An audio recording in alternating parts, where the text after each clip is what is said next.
तो स्वागत है अशोक सिंधे सर आपका हमारे स्पेशल पॉडकास्ट में। और आज 25 लाख का कारवां आपने बनाया, तो सर आज आपको कैसा फील हो रहा है? और आज 2024 में अब आई एम सेटिस्फाइड, मैं हैप्पी हूँ कि मेरा जो पैसा मैंने जो डिसीजन लिया राजेश सर के साथ वो मेरा सही हुआ। एंजॉय कर रहा हूँ क्योंकि मुझे और सेटिस्फाइड भी हो रहा है कि मेरा पैसा सही जगह पे है। मतलब कितना वेल्थ बनाने का आपने सोचा है? कि मेरे अकाउंट में 1 करोड़ का तो बैंक बैलेंस होना चाहिए, वो डेफिनेटली जरूर पूरा होगा। तो आज के डेट में लोगों को हेल्थ इंश्योरेंस लेना चाहिए या नहीं लेना चाहिए? और लेना चाहिए तो छोटा हेल्थ इंश्योरेंस लेना चाहिए या बड़ा लेना चाहिए? तो अगर अपना मेडिक्लेम 5 या 10 लाख का होने से कुछ होने वाला नहीं है। आपके जिंदगी का best decision and worst decision क्या था?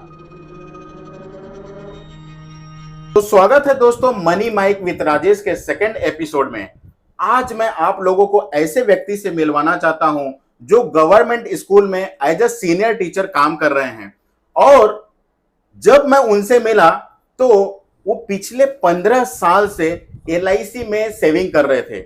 उनका म्यूचुअल फंड पर कोई भरोसा नहीं था, लेकिन आज उन्होंने 25 लाख का वैल्यूएशन पोर्टफोलियो बनाया है अपना। तो आज हम उन्हीं की कहानी, उन्हीं की जुबानी हम लोग सुनते हैं। तो स्वागत है अशोक सिंधे सर आपका हमारे स्पेशल पॉडकास्ट में। तो सर मुझे आपसे यही जानना है, मेरा पहला सवाल आपसे यही रहेगा कि जो आपके पोर्टफोलियो में आज 25 लाख रुपया दिख रहा है, जो आपने जीरो से जर्नी स्टार्ट किया था और आज 25 लाख का कारवां आपने बनाया, तो सर आज आपको कैसा फील हो रहा है? सबसे पहले मैं आपको थैंक्स बोलूँगा कि आपने मुझे आज आपके पॉडकास्ट पे बुलाया यहाँ पे। और एक्चुअली राजेश सर से मेरा पहचान मतलब 20 साल से है, 15-20 साल से हम पहचानते हैं। लेकिन 20 साल में 25 साल में नौकरी शुरू हो गया। 25 साल से 45 एज मतलब 20 साल नौकरी करने के बाद भी बैलेंस ऐसा कुछ सेविंग नहीं था। ओके। लेकिन 5 साल पहले शायद वो 2019 में आप मेरे घर पे आए थे। बिल्कुल। और तभी हम लोग आपने मुझे म्यूचुअल फंड के बारे में मैं पहली बार सुना। ओके। कि ऐसे भी होता है, क्योंकि शेयर मार्केट का तो नॉलेज नहीं था। तो शेयर मार्केट में इन्वेस्ट करने का कुछ सवाल ही नहीं था।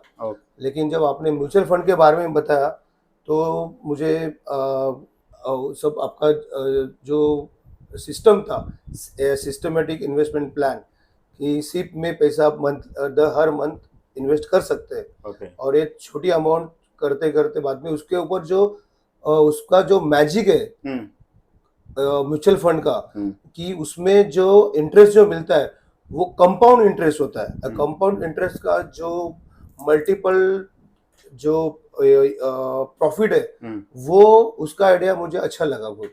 क्योंकि मैंने सुना था सिर्फ कि कंपाउंड इंटरेस्ट में पैसा 10 गुना नहीं 20 गुना ज्यादा 100 गुना बढ़ता है, ये सुना था। लेकिन कुछ प्रैक्टिकली मेरे पास ऐसा कुछ नहीं था। तो 2000 में 2019 की बात है। हाँ। ठीक है। 2019 में जब मैं आपके पास में आया था, इसके पहले आप पिछले 15 साल से LIC की पॉलिसी में इन्वेस्टमेंट कर रहे थे।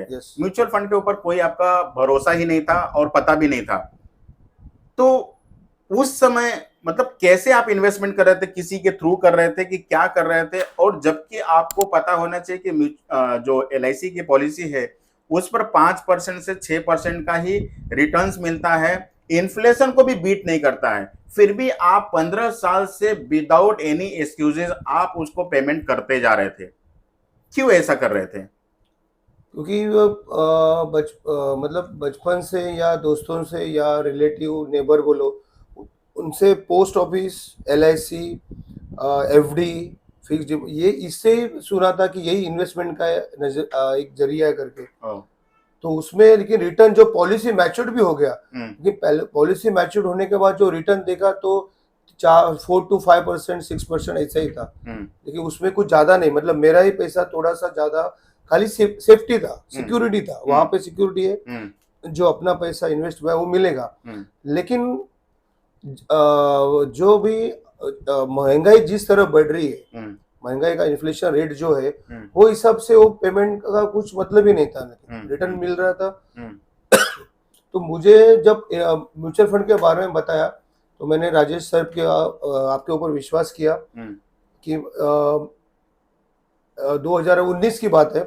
तो 19 में मैंने 10,000 का, पहले 5,000 का निकाला सिप अकाउंट, हर महीना 5,000 कट हो रहा था। तो वो पैसा कहाँ इन्वेस्ट करना है ये तो आपने डिसाइड किया, बिल्कुल मुझे, क्योंकि मुझे तो उसमें कुछ मालूम ही नहीं था।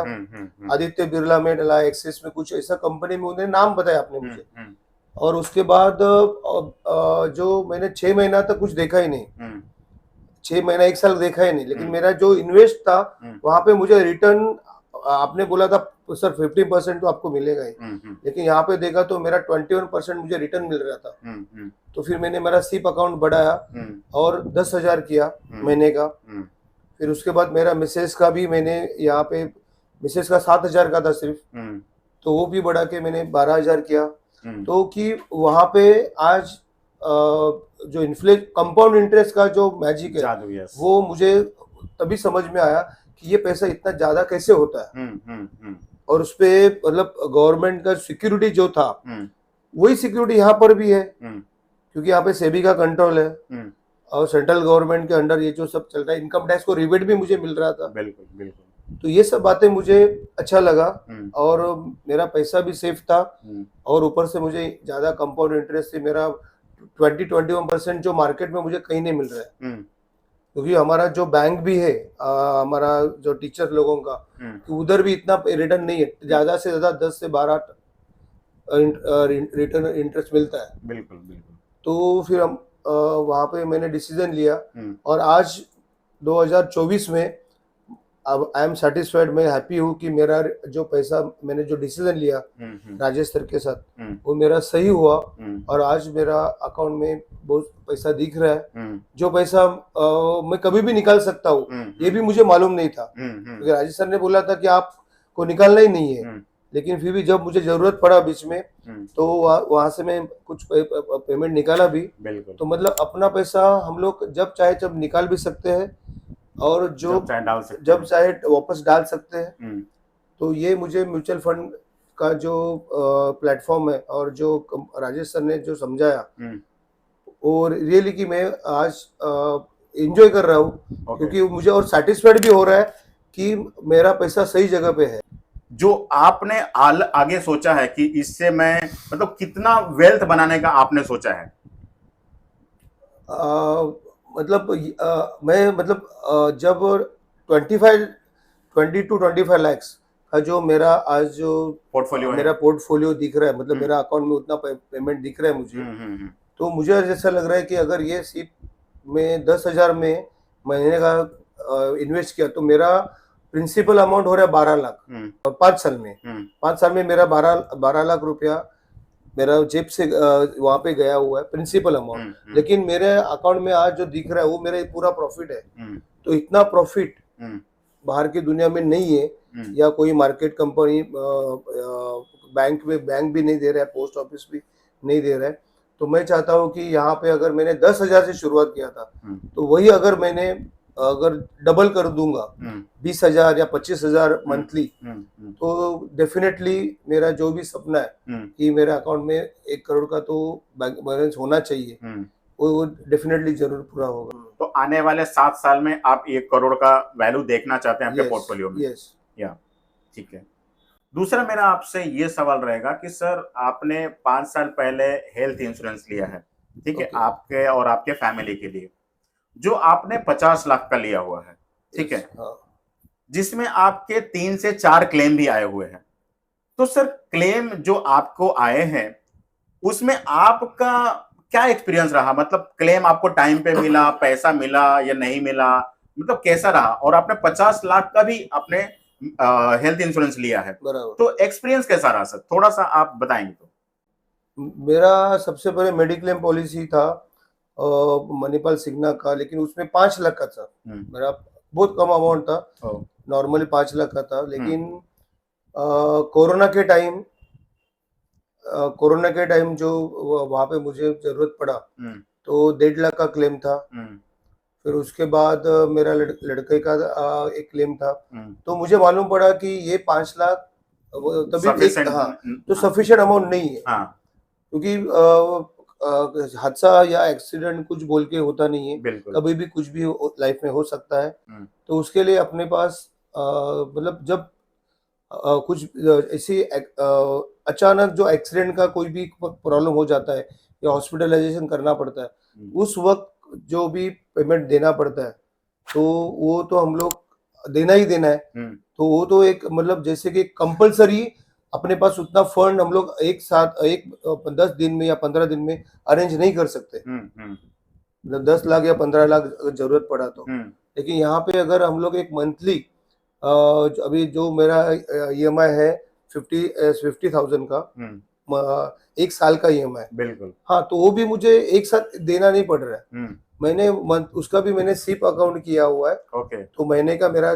7,000 रुपया उसमें जा रहा है। हम्म, तो महीने एक साल का मेरा जो अमाउंट बढ़ रहा है म्यूचुअल फंड में, हम्म, सेविंग हो रहा है, हम्म, उसमें से ही मेरा मेडिक्लेम का जो भी मेडिक्लेम, प्रीमियम है वो जा रहा है उसमें ओके, से। ओके, और ऊपर से मुझे वहाँ पे इंटरेस्ट भी मिल रहा है। ओके। तो और दूसरी बात है कि मैं आज मैं फैमिली के लिए मतलब निश्चिंत हूँ कि मुझे कुछ भी प्रॉब्लम हो जाए फैमिली को, तो मेरे अकाउंट में मैं कोई भी हॉस्पिटलाइज में अच्छा से अच्छा हॉस्पिटल हॉस्पिटल में जा में, सकते हैं। हाँ, 2 स्टार 3 स्टार या बोलो विक्रोली का गोदरेज हॉस्पिटल बोलो हम्म, या कोई भी बड़ा हॉस्पिटल में मैं मेरा फैमिली को ट्रीटमेंट दे सकता हूँ। बिल्कुल बिल्कुल।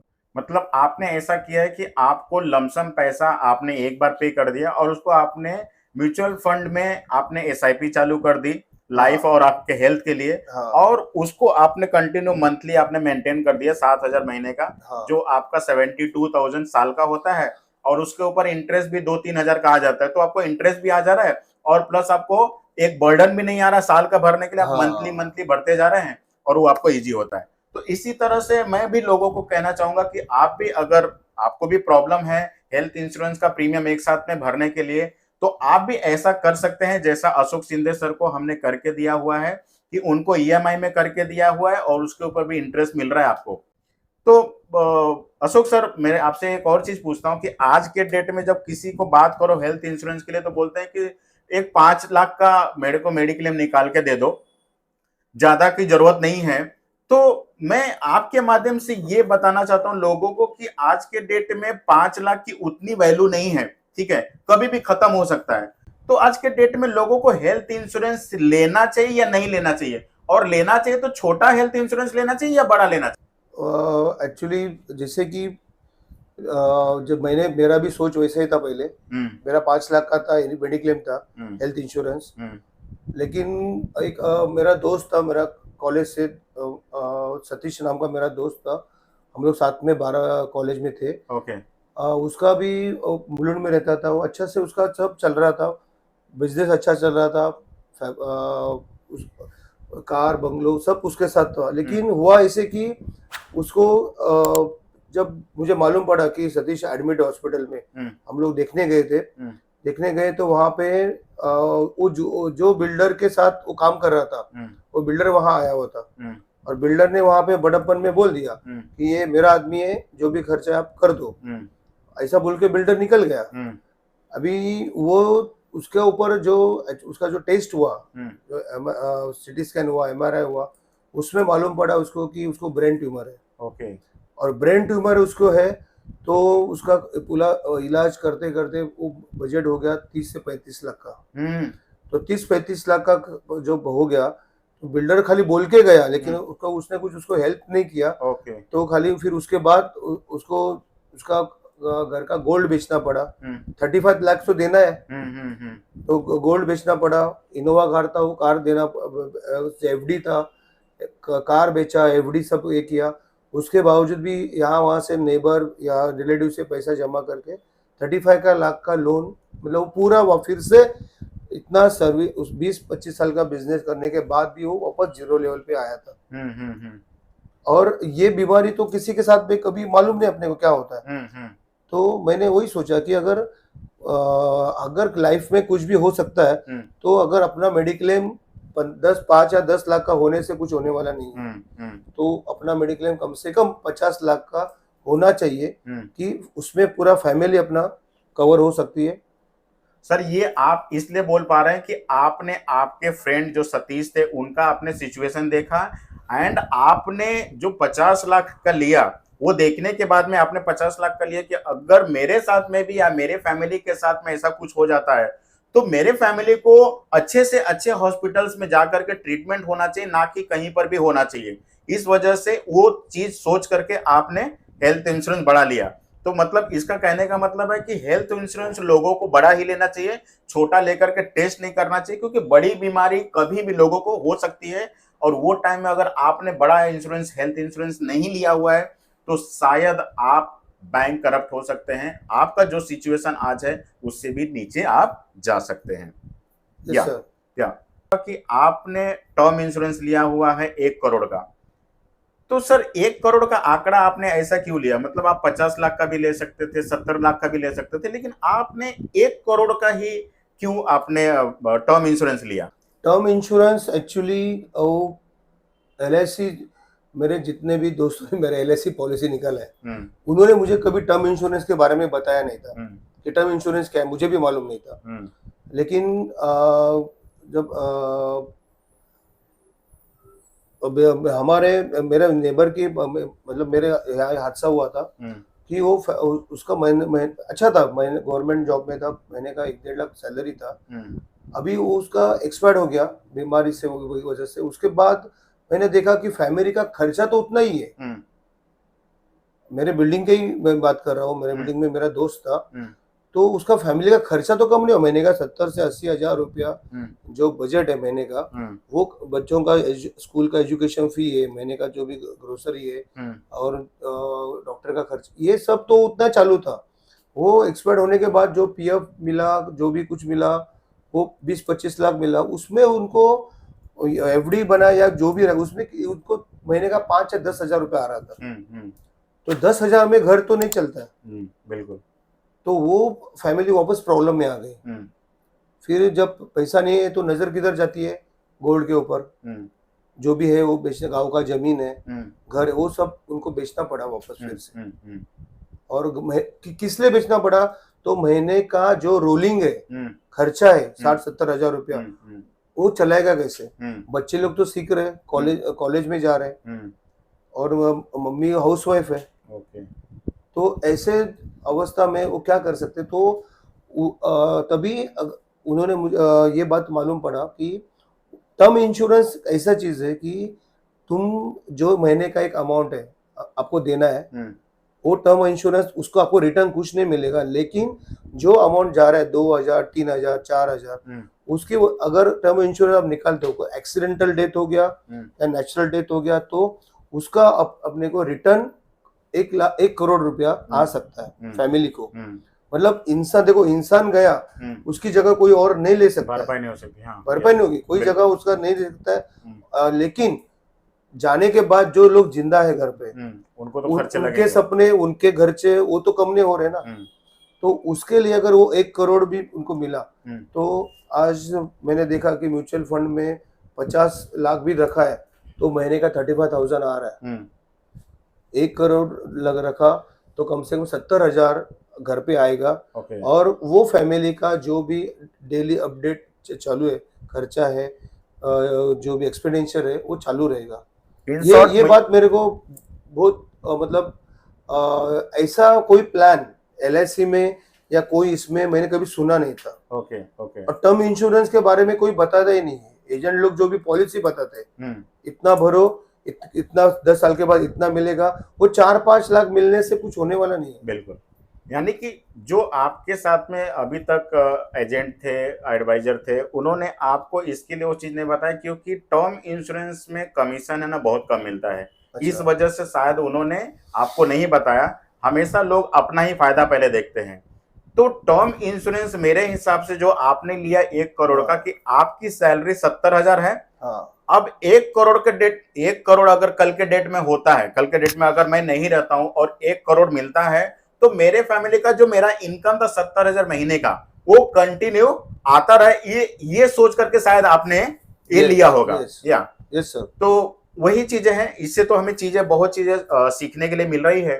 आपके जिंदगी का best decision and worst decision क्या था? एक्चुअली कैसा है कि बचपन से या जो भी अपना समाज है, समाज में जो दोस्त है, अपने रिलेटिव है, नेबर्स, उन्होंने ऐसे बोला गया कि अपना एक सेकंड होम होना चाहिए। मतलब एक घर है तो दूसरा घर अपना होना चाहिए। तो एक फ्लैट लेने का हम लोग सोच रहे थे। अभी फिर वो 10 साल पहले फ्लैट लिया, तो वो फ्लैट का 50 लाख का फ्लैट था। तो उसका जो EMI था, होम लोन, इनकम टैक्स के लिए हम लोग होम लोन के लिए लेते हैं। लेकिन आज वो फ्लैट बन गया, लेकिन आज जो फ्लैट का जो मैं वैल्यू देख रहा हूँ, तो वैल्यू तो उसका नहीं बढ़ रहा है, उतना ही है आगे जाके। लेकिन आज मैं वो फ्लैट का मतलब रेंट पे दिया मैंने, तो 50 लाख का फ्लैट का रेंट मुझे मिला है 6 से 7 हजार रुपया। तो 6 से 7 हजार रुपया, मतलब इतना मैंने पेमेंट भरा 20 साल सेविंग करके 50 लाख रुपया का ये बनाया। लेकिन आज उसका वैल्यू भी उतना नहीं मिल रहा है मुझे, और मुझे रेंट मिल रहा है 6 से 7 हजार में, मेरा क्या होगा? तो सर ये जो लोग बोलते हैं कि आज आप 50 लाख की प्रॉपर्टी के लिए आपको 6 से 7 हजार रेंट मिल रहा है, लोग तो बोलते हैं कि यार बहुत पैसा मिलता है, तो क्या ये झूठ बोलते हैं या केवल ये दिखावा है? नहीं, कैसे कि प्रॉपर्टी तुम्हारा अभी अगर पैसा तो गया है, पैसा तो मेरा अटका हुआ है, तो मैं कैसे बताऊं लोगों को कि लॉस हो गया है मेरा करके? तो मैं यही बोलूंगा, अरे नहीं, मेरा फ्लैट है उधर। हाँ, तो अभी यहाँ पे बदलापुर या कल्याण में फ्लैट लिया, तो एक तो मुंबई में तो नहीं ले सकते, 50 लाख में मुंबई में फ्लैट नहीं मिलता है। तो वो एरिया उधर फ्लैट लेने का, आज उधर रेंट पे रूम नहीं जा रहा है सर। वो भी जाने के बाद भी इतना अमाउंट आ रहा है, सोसाइटी का मेंटेनेंस भी उसमें गया, तो बचा क्या फिर? अगर वही पैसा, वो मेरा बैड डिसीजन था लाइफ का। अगर वही पैसा मैं इधर म्यूचुअल फंड में या इसमें इन्वेस्ट करता था, तो आज मेरा वही पैसा 50 लाख का 1 करोड़ 1.5 करोड़ अमाउंट मेरा बनता था। बिल्कुल। तो ये तभी किसी ने समझाया नहीं ना, कोई मतलब जो अपना प्रॉपर्टी या इन्वेस्टमेंट एडवाइजर, फाइनेंसर जो एडवाइजर होते, वो कभी ऐसा कोई मिला ही नहीं अच्छा कि कहाँ पैसा लगाना चाहिए। तो सब लोग जहाँ पे पैसा डाल रहे, फ्लैट ले रहे बदलापुर कल्याण में, तो वहां पे मैंने भी लिया। तो उसकी वजह से आज 10 मतलब 15 साल पहले का डिसीजन था, वो आज मुझे पछतावा हो रहा है कि तो ये आपके लाइफ का वर्स्ट डिसीजन था। सर आपके लाइफ का बेस्ट डिसीजन जो आपने किया हो? 2019 में म्यूचुअल फंड में मैंने जो सिप अकाउंट चालू किया, अब भले मेरा 10,000 ही जा रहा है मेरे अकाउंट में से, लेकिन मेरा जब मैं देखता हूँ मेरा बैलेंस, मेरा वो फंड बाजार का जो ऐप में ओपन करता हूँ, तो मुझे देख के खुशी होती है कि मुझे जो भी अमाउंट जा रहा है उसमें मुझे 20% 21% I got interest. Okay. तो that is the, और money is the motivation. बिल्कुल। Money is the motivate। तो मुझे मोटिवेशन मिलता है कि अरे नहीं, मैं 2019 में 5 साल पहले सही डिसीजन लिया था कि आज मेरा अकाउंट में पैसा बढ़ते जा रहा है, और आने वाला 5 साल तक अगर मैंने यही कंटिन्यू रखा, तो डेफिनेटली वो 20-25 लाख का 50 लाख तो होगा ही। ओके। और शिंदे सर, आप हमारे इस पॉडकास्ट में आप आए, समय दिया आपने, तो आपका बहुत बहुत धन्यवाद। आपने हमारे पॉडकास्ट में, स्पेशल पॉडकास्ट में आपने समय निकाला, तो आपका तहे दिल से शुक्रिया। अब जाते जाते मैं आपसे ये चाहूंगा कि हमारे यहाँ पे दर्शक हैं, वो चाहते हैं कि आपका कुछ एक्सपीरियंस या आपका कुछ एडवाइस, 2 शब्द अगर बोलना चाहें तो हमारे व्यूअर्स के लिए आप 2 शब्द बोलिए। कैसा मतलब एक कोट है कि opportunity never knock second time, कि जब भी हमें कोई एडवाइस देने आता है या कुछ क्योंकि बाहर की दुनिया में पैसे की बात कोई करता नहीं है, पैसे की बात छोड़ के सब बाकी दुनिया भर की पॉलिटिक्स ये सब बात होती है। लेकिन जब कोई एडवाइस, फाइनेंशियल एडवाइजर हमें कुछ म्यूचुअल फंड के बारे में या कुछ स्टॉक के बारे में बताता है, तभी हमें उनको पर विश्वास रखना चाहिए, और कुछ भी एक छोटे अमाउंट में स्टार्ट करना चाहिए। 1,000 से बोलो, 2,000 से बोलो। आज मेरा लड़की का मंथली 1,500 से स्टार्ट किया हुआ है, मंथली 1,500 रुपया उसका अकाउंट में से था, लेकिन आज मैं देखा उसके अकाउंट में आज 2.5-3 लाख रुपया मुझे दिख रहा है। मतलब कि तो ये जरूरी नहीं है कि आपको बहुत सारा पैसा चाहिए, छोटी अमाउंट से स्टार्ट करो और जो कंपाउंड इंटरेस्ट का जादू है वो आपको दिखने में 1-2 साल तो लगेंगे। और मैं थैंक यू बोलना चाहता हूँ राजेश सर से कि आपने मुझे यहाँ पे बुलाया और मेरे घर पे भी 5 साल पहले आप आए, इसके लिए आज मेरा जो भी वेल्थ बन पाया, मेरा अकाउंट में जो पैसा दिख रहा है उसका क्रेडिट मैं राजेश सर को देना चाहूँगा। Thank you very much sir. Thank you Ashok Sindhe sir, आपका बहुत बहुत आभार जो हमारे इस स्पेशल पॉडकास्ट में आप आए। Thank you.